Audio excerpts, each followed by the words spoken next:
میں کوئی اپنی علم اتنی جھاڑ رہا نہ آپ کی حقارت بیان کر رہا ہوں. اپنے آپ سے کویسچن کر لیں, کاپی اور پین لیجئے گا, گھر میں آ جائیے گا, کن چیزوں سے نماز ٹوٹتی ہے وہ ذرا لکھیے گا, آپ کو خود پتہ چل جائے گا. آپ شاید ایک آدھ چیز ہی لکھ سکیں گے کہ بھائی چلو وضو ٹوٹ گیا, نماز ٹوٹ گئی, ٹھیک ہے. اس کے بعد ذہن خالی, کیوں ہم نے سیکھا نہیں نا.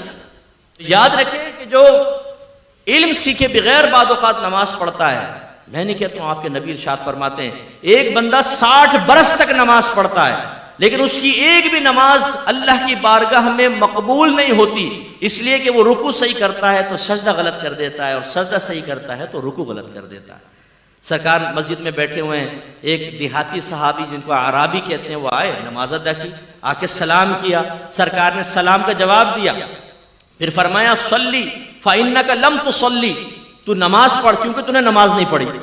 بڑا حیران ہوا, گیا پھر نماز پڑھی, پھر آئے, سرکار نے سلام کا جواب دیا, فرمایا یہی جملہ, جاؤ دوبارہ نماز پڑھو. پھر گئے نماز پڑھ کر آئے, سرکار نے فرمایا تو نے نماز نہیں پڑھی, دوبارہ پڑھ. کہنے لگے یا رسول اللہ مجھے تو ایسی ہی آتی ہے, آپ تعلیم فرما دیں. اب وہ کر کیا رہے تھے, علماء نے اس کی تشریح بیان یہ کی کہ رکوع کے بعد سیدھا کھڑا ہونا, اس کو قوما کہتے ہیں, یہ واجب ہوتا ہے. سیدھا کھڑا ہو کے کم از کم ایک بار سبحان اللہ کی مقدار آپ کو کھڑا ہونا ہوگا, پھر آپ سجدے میں جائیں. ایسی ایک سجدے سے جب ہم اٹھ کے بیٹھتے ہیں اس کو جلسہ کہتے ہیں, اس میں بھی کم از کم ایک بار سبحان اللہ کی مقدار بیٹھیں گے اور پھر اس کے بعد ہم دوسرا سجدہ کریں گے. سبحان اللہ مجھ سے کہنا نہیں ہے, جتنی دیر میں سبحان اللہ ہوتی ہے اتنی دیر بیٹھے پھر اگلا. اب ہمارے بھائی کیا کرتے ہیں, رکوع میں گئے, یہ اٹھے فوراً, اور نماز پڑھتے ہوئے تیزی سے دیکھیے گا یوں چک چک چک چک, ایک سجدہ پورا نہیں اٹھے گا, پھر فوراً. اتنی تیز نماز پڑھتے ہیں بعض, اور خاص طور پہ وہ بچے جن کو گیم سے اٹھا دیتی نا امی, نماز پڑھو کم وقت تو گیم بند کروا دوں گی. اچھا امی پڑھ رہے, ان کی نماز کی سپیڈ آپ دیکھیں. ابھی ہم جیسا آدمی الحمدللہ رب العالمین اور الرحمن الرحیم پڑھے گا, وہ رکوع میں بھائی تو نے مشین لگا رکھی ہے منہ کے اندر, اتنی تیزی سے ختم کر لیا تو نے, اور یہ رکوع بس ایک دم فارغ ہو. سنت غائب ہے نا, سنت موقدہ غیر موقدہ نوافل اس سے بالکل مبرہ, خالی فرض پڑھے جلدی جلدی آ کے پھر بیٹھ گئے 2 گھنٹے کے لیے. یہ جو نمازیں ہیں یہ نمازیں منہ پہ ماری جاتی ہیں. سرکار فرماتے ہیں بعض نمازی ایسے ہیں کہ ابھی مسجد کے دروازے سے باہر نہیں نکلنے پاتے, لیکن ان کی نماز پرانے کپڑے کی طرح لپیٹ کے ان کے منہ پر مار دی جاتی ہے. اور ایک روایت میں سرکار نے فرمایا بعض نمازی جب نماز کو ختم کرتے ہیں تو نماز ان کے لیے بد دعا کرتی ہے کہ اللہ تعالیٰ اس کو ایسا ہی برباد کر دے جیسا اس نے مجھے برباد کیا. یہ یاد رکھیں, میں صرف مثال دے رہا ہوں سمجھانے کے لیے. نمازیں روزے یہ ایسا چیک ہے کہ جو بروز قیامت کیش ہوگا, اور آپ کو پتا ہے چیک صحیح نہ بھرا جائے تو باؤنس ہو جاتا ہے نا, وہ پھر ریجیکٹ ہو جاتا ہے, ریٹرن ہو جاتا ہے چیک. ایسے اگر اللہ تعالیٰ کی بارگاہ میں یہ عبادات مطلوب شرع کے مطابق ادا نہیں کی تو یہ رد ہیں. میدان محشر میں پہنچیں گے تو پتہ چلے گا کہ تیری تو 40 سال کی نمازیں برباد, تیری 30 سال کی نمازیں برباد. کیا فائدہ ہوگا اس کا؟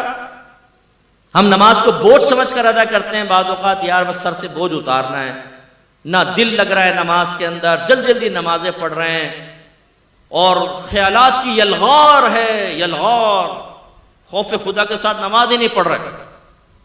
حالانکہ آپ کے نبی نے ارشاد فرمایا جس نے 2 رکعت نماز, زیادہ نہیں, 2 رکعت نماز ایسے ادا کی کہ اس میں دنیا کا کوئی خیال اپنے قلب میں نہ لایا, وہ گناہوں سے ایسا پاک و صاف ہو جائے گا جیسے آج ہی اپنی ماں کے پیٹ سے پیدا ہو. لانا فرمایا آنا نہیں, خیالات تو آئیں گے, ایک شیطان ہے جو خیال ڈالے گا, لیکن ہمارا کام کیا تھا, خیال آیا اس کو فوراً ٹال کر اللہ کی طرف متوجہ ہوئے. اللہ کی طرف متوجہ ہونے کا مطلب کیا ہے, کوئی ذات باری تعالیٰ کا تصور تو نہیں آئے گا نا بھائی ذہن میں. جو نبی نے فرمایا تم ایسے نماز پڑھو جیسے تم اللہ کو دیکھ رہے ہو, اگر تم اللہ کو نہیں دیکھتے تو وہ تو تمہیں دیکھ ہی رہا ہے, تو اس کے دیکھنے کا یقین ذہن میں حاضر کریں. یا پھر جیسے مدینے کا تصور کر لیا, مکے کا تصور, موت کو یاد کر رہے ہیں, میدان محشر, پل صراط, جنت, دوزخ, یہ ذہن میں لا رہے ہیں. یہ دنیا نہیں ہے, یہ آخرت. یہ خیالات آ جائیں, اور اسی طرح اگر کوئی خیال آ گیا زوجہ کا, بچوں کا, کرکٹ کا, کاروبار کا, جیسی آئے فوراً چھٹک دیں. یہ نہیں کہ آپ سوچنا شروع کر دیں. تراویح میں کھڑے ہو گئے ایک نوجوان اور پی ایس ایل سٹارٹ ہو گیا, بولنگ کرا رہا ہے, بیٹنگ کر رہا ہے پوری, اور میچ بھی جیت گیا, ٹرافی بھی اٹھا لی, لیکن جیسے ٹرافی دینے لگے امام صاحب نے کہا اللہ اکبر, ٹرافی غائب. تو رکوع کرنا پڑا, تو یار ابھی ٹرافی بھی مل جاتا. ایک کنجوس آدمی تھا, اس کو وہ نماز اس کو مسجد میں پہنچا تو جماعت نکل گئی، تو بڑا افسوس کرنے لگا. لوگ بڑے متاثر ہوئے، کہا کہ ہمیں آپ کے جذبے سے بہت سیکھنے کو ملا ہے کہ آپ کیا جماعت نکل گئی اتنا آپ دکھ کر رہے ہیں. کہا بھائی یہ بات نہیں ہے، مسئلہ یہ تھا کہ جب امام صاحب کے پیچھے نماز پڑھتا تھا نا تو اپنی دکان کا پورا حساب آرام سے کر لیتا تھا. اب امام صاحب اکیلے نماز پڑھوں گا تو حساب کے علیحدہ ٹائم نکالنا پڑے گا، میرا وقت نکل جائے گا. تو یہ صورتحال ہوتی ہے کہ جو چیز ہمیں کہیں یاد نہیں آتی آپ آزما کر دیکھیے گا وہ نماز میں یاد آئے گی. اسی لیے ایک آدمی امام اعظم ابو حنیفہ رضی اللہ تعالیٰ عنہ کے پاس آیا، کہنے لگا حضور میں نے کچھ اپنا خزانہ دبایا تھا، اب بھول گیا کہ کہاں دبایا تھا، کیا کروں؟ فرمایا علاج تو بتا دوں گا لیکن تو کرے گا نہیں. کہا کہ جی کیسے نہیں کروں گا، آپ بتائیں، کیونکہ اس کے لیے تو ہم تیار ہیں نا. اگر میں کہوں 5 وقت نماز پڑھیں، داڑیاں بڑھائیں، دین علم کے دین سیکھیں، اللہ آپ کو جنت دے گا، ہم میں سے بہت سے کہیں گے ہاں کیا صحیح رہے بالکل، اللہ ہمیں توفیق دے گا، بس توفیق دے گا.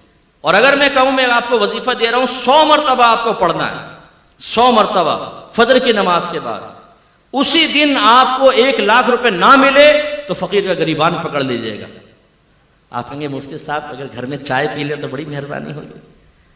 پھر آپ اس کو پوچھیں گے، پوچھنے کے بعد اگر میں یہ بھی کنڈیشن لگا دوں کسی نے شور کر دیا نا یا آپ بھول گئے گنتی، ختم، دوبارہ شروع، تو آپ اس کمرے میں داخل ہونے سے پہلے گھر والوں کو کہیں گے کوئی آئے نا ٹانگیں توڑ دوں گا، تم لوگ کم وقت ہو، نکل جاؤ، بچوں کو باہر نکالو گھر سے. اور مصلی پہ بیٹھ کے ایک ایک دانہ یہ ہمارا استغراق ہے. کیوں کہ مادی شے ہمارے سامنے آئے تو ہماری کامل توجہ ہوتی ہے، اور آخرت کے بارے میں کہیں تو بالکل بھی نہیں ہوتی.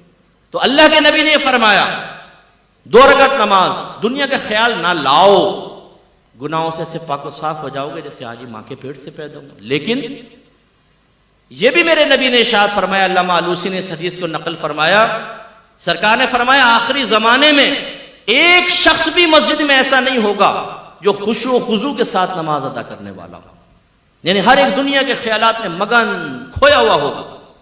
ایک شخص کو سرکار نے دیکھا وہ نماز پڑھ رہا ہے تو اپنی داڑھی سے کھیلنے لگا نا، جیسے ہم لوگ سیٹ کرتے ہیں نا ہمارے نوجوان، یہ پف بنا رہے ہوں گے نا، ان کو وہ آئینے میں اپنا عکس تو ذہن میں آ جاتا ہے، تو جیسے وہ آئینے میں کرتے ہیں وہ بغیر آئینے کے بھی ویسے سیٹ کر لیتے ہیں کیونکہ وہ نقشہ ذہن میں ہوتا ہے. اب وہ یہ سیٹ کر رہے ہیں، یہ سیٹ کر رہے ہیں، وہ شخص بھی کوئی داڑھی کو ایسا کرنے لگا.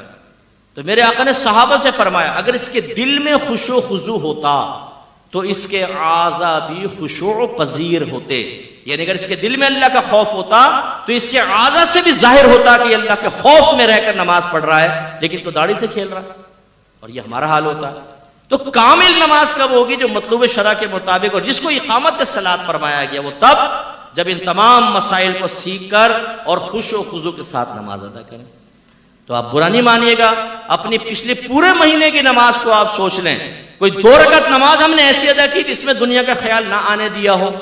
میری کوشش ہوتی ہے، اللہ مجھے عجب و خود پسندی سے بچائے، میرے رب کا ہی کمال ہوتا ہے سب، لیکن میری کوشش ہے کہ میں لوگوں کو اصل دین کی طرف لے کر آؤں، احتساب کی طرف لے کر آؤں. اللہ جس کو توفیق دے.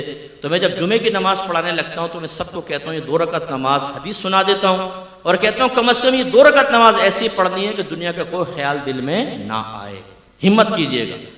پھر تکبیر لگاتے ہیں، اللہ تعالیٰ یقیناً بہتوں کی مدد کرتا ہوگا، اور ہو سکتا ہے میرے پیچھے جو نماز پڑھ کے نکلتا ہو وہ گناہوں سے ایسا پاک و صاف ہو چکا ہو جو آج ہی اپنی ماں کے جیسے اپنے ماں کے پیٹ سے آج ہی پیدا ہوا ہے. یہ تو اللہ کا کرم ہے نا جس کو اللہ تعالیٰ توفیق دے دے. تو یہ ہمیں بھی کرنا چاہیے.